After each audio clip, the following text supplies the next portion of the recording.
हमें एक टुकड़ा अलग दे दिया जाए। क्या बोला तूने? हमें एक टुकड़ा अलग दे दिया जाए। मोदी जी दे दो जरा से एक अलग टुकड़ा, इसे साले को चैम्बर में डाल कर इसका अलग टुकड़ा ही सुझा दो। हमें एक टुकड़ा अलग दे दिया जाए।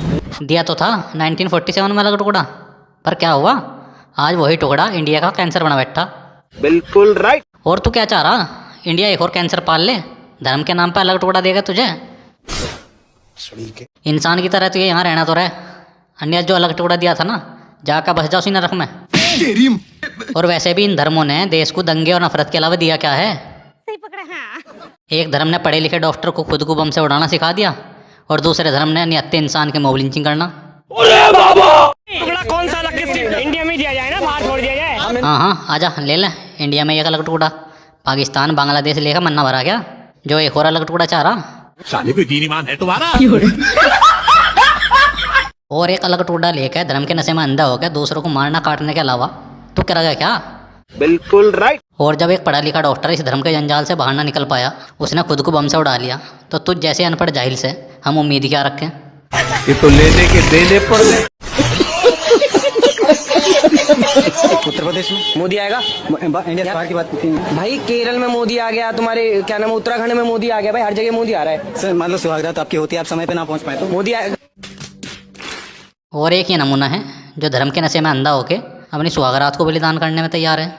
ये हमारा सबसे वफादार कुत्ता है। जो 1 लीटर वाली पानी की बोतल है 20 रुपए की, ये अडानी जी का एयरपोर्ट है। सोचिए लूट का आप पैमाना देखिए। जिस देश की जनता नागरिक न होकर प्रजा हो, और जिस देश में शासक खुद को राजा समझे, समझ रहे हो? उस देश में लूट डकैती नॉर्मल बात हो जाती है। सही पकड़ा। हाँ। क्योंकि राजा सिर्फ एक फेस होता है, असली लुटेरा कोई और ही होता है, जैसे अपने इंडिया में है। भाई साहब कुछ ज्यादा नहीं हो गया? दिल्ली का 22,000 का टिकट दिया। वो हाँ आपने 22,000 रुपए पे किए पे कर रखे हैं। हमारा बैग अंदर फंसा भी अकेले है ना, अपना दवा भी नहीं है। इंडिगो वाले पब्लिक को एयरपोर्ट में फंसा के परेशान कर रहे, टिकटों के दाम आसमान छू रहे, पर मजा ले देश के नेताओं के कान पे जू रहे हैं। बात तो सही है। और किसी को क्या ही दोष दें, जब अपने देश के पीएम मोदी जी वर्तमान की समस्याओं पर मुक्त हैं, नेहरू जी की गलतियों को गिनाने के लिए संसद में भाषण दे रहे। इस सज्जन को क्या तकलीफ है भाई? ये कोई दीन ईमान है तुम्हारा? बंगाल की धरती से निकला बंकिम दा का ये भाव सूत्र। और आजकल मोदी जी को रविंद्रनाथ टैगोर, बंकिम चंद्र और वंदे मातरम बड़े याद आ रहे। और वैसे आवे भी क्यों ना, अगला इलेक्शन बंगाल में जो है, अपने को क्या है, अपने को सिर्फ पानी निकालना है। देश में एक ऐसी प्रजाति जो कभी निराश न करती। मोदी साहब का गला काट रहा है। अरे नहीं, आप पॉलिटिकल मत जाइए। नहीं वो अच्छी मत जाइए। अंधभक्त हमेशा अपने काम पे खड़े उतरे हैं। मजा ले कोई मोदी जी से सवाल पूछ ले।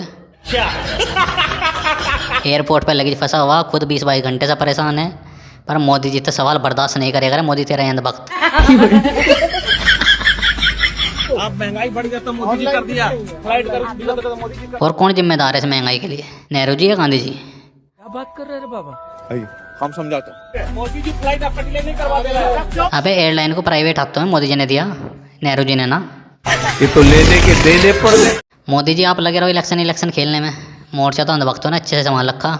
ये सब क्या देखना पड़ रहा है, अच्छा है मैं अंधा हूँ। वैसे मोदी जी मोर्चा संभालने के लिए अंधभक्तों को कुछ बोलना चाहोगे? Thank you thank you thank you thank you thank ये बात हम जब महान कवि बंकिम दास चटर्जी ने लिखा, चटर्जी जी ने लिखा था। क्या बोला तूने? बंकिम चटर्जी ने, चट्टोपाध्याय जी ने लिखा था। अरे मोदी जी थारे मंत्रियों से ढंग से बंकिम चंद्र चटर्जी का नाम ना लिया जा रहा, तो वंदे मातरम क्या ही गावेंगे। राजा जी अपनी शक्तियों का पूरा इस्तेमाल कर रहे हो। 2047 में विकसित भारत बना करके हमें इस संकल्प को दोहराने के लिए ये वंदे मातरम हमारे लिए एक बहुत बड़ा अवसर है। मोदी जी वंदे मातरम पूरा देश आपके साथ खड़ा होकर गावेगा, पर क्या इससे बन जाएगा भारत विकसित? सही पकड़ा। हाँ। मोदी जी आपने ये साबित कर दिया कि ये देश मूर्खों का देश है। इन्हें देश की भलाई ना, अपने अपने धर्मों के मंदिर मस्जिद चाहिए। बिल्कुल राइट। देश की किसी को ना पड़ी यहाँ। अरे क्या करूं मैं इसका, क्या करूं इसका? सर क्या गृह मंत्रालय हाफिज सईद के संगठन जमात-उद-दावा को आतंकवादी संगठन मानता है? सर मगर लेकिन जो गृह मंत्रालय की टेररिस्ट ऑर्गेनाइजेशन की लिस्ट है उसमें उसका जिक्र नहीं है कहीं। अच्छा अब चेक करना पड़ेगा। देख रहे हो देश के रक्षा मंत्री की हालत, अपनी गलती मानने के बजाय कैसे बत्ती सी दिखा रहे हैं। ये देख। और सारी गलती सवाल पूछने वाले पत्रकार की है। अबे तुझे ना पता क्या, देश की संसद वंदे मातरम गाने और नेहरू जी की गलती सुधारने में लगी है। और अगर तू ये सवाल ही पूछना तो ब्रिटिश काल या मुगल काल का पूछ, काहे वर्तमान की बेकार समस्याओं को लेकर परेशान है। बिल्कुल राइट। वर्तमान की समस्याओं को थोड़ा बासी होने दे, फिर सुलझा लेंगे, जैसे ब्रिटिश काल और मुगल काल की समस्याओं को अब सुलझा रहे। ये तो लेने के देने पड़ गए।